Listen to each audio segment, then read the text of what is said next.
Have you ever felt at a loss for words when beginning to speak to your crush for the first time? Do you find yourself communicating awkwardly because you are in the presence of someone you are attracted to?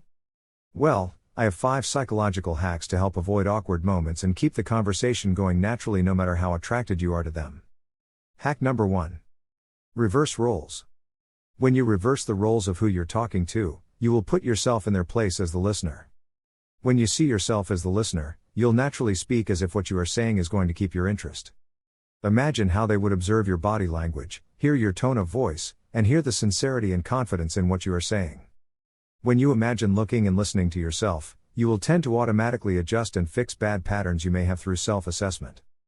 Practicing this will also develop your empathy toward others and allow you to connect with people easier. Your ideas and conversation will start to flow much more smoothly because you'll be more aware of how you are speaking, what you're speaking about, how interesting it is, and the potential for positive engagement to be exchanged back and forth between the two of you. Hack number 2. Don't always think of what to say. This may sound counterintuitive, but when you are always intentionally thinking of what to say, it can limit your creativity and cause you to be stuck thinking of what to say next. Instead, have conversation patterns mastered to segue conversations spontaneously. Conversation patterns involve following up on mentioned topics within the conversation, asking appropriate relative questions, and giving appropriate relative feedback. It's important to mention this hack has exceptions and you shouldn't blurt out anything inappropriate when you're in a very high or low emotional state. When in either of the two emotional states, it's better not to say anything at all or carefully think about what you are going to say before you speak to avoid saying something you could potentially regret. Hack number 3.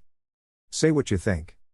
Don't be afraid to express what's on your mind, with the exception of understanding when not to say anything that can be considered inappropriate for the situation.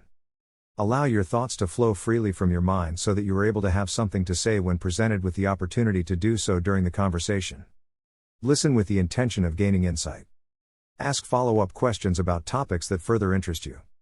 Make observations that you can comment on or ask about. Speak about what you find positive about the person you're speaking with. Speak life into the person by encouraging them about what they want to do in life. People naturally love when others believe in them. If you can get their positive energy flowing, they will naturally be drawn to you. Good communication is all about how well you make them feel around you and show that you listen and understand them during the conversation. If you can make them feel good, you have succeeded in the conversation. There's no need to focus on any other outcome besides them enjoying your presence. If they like you, they will eventually show signs of it. Hack number 4. Allow their attractiveness to motivate you. When you think of your attraction as a motivator to have a conversation instead of a reason to be afraid of rejection, you'll want to keep on talking just to find out if the person is suitable enough for you to want to have more than a platonic relationship with. The deeper issue with this type of thinking is it likely stems from believing you are below their standard. Don't get yourself caught up with unfounded beliefs like that.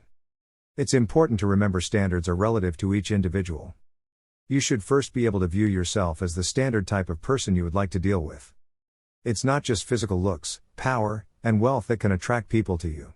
It's your entire being, essence, and personality that makes you attractive.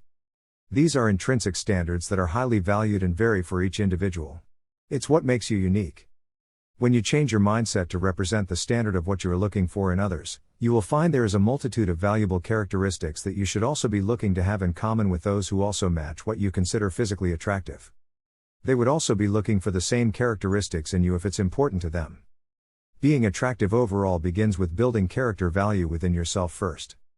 To build your own value, you have to understand exactly what you expect from others as well as be your own version of what you consider a valuable person. Your values should be specifically defined and not some abstract theory. When you are a practitioner of your own values, you will truly convey them to other people to show them what type of person you are.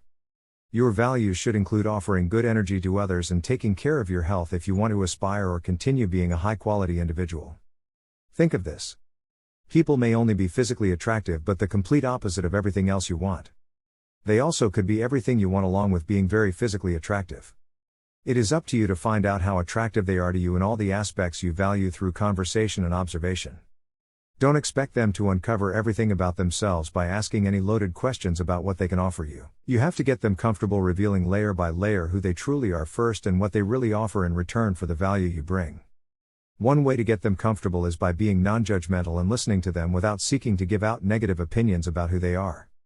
Hack number 5. Don't take yourself too serious. If you've ever thought to yourself everything you must say in perfect order and progression during a conversation, it's a sign you are taking the conversation way too seriously.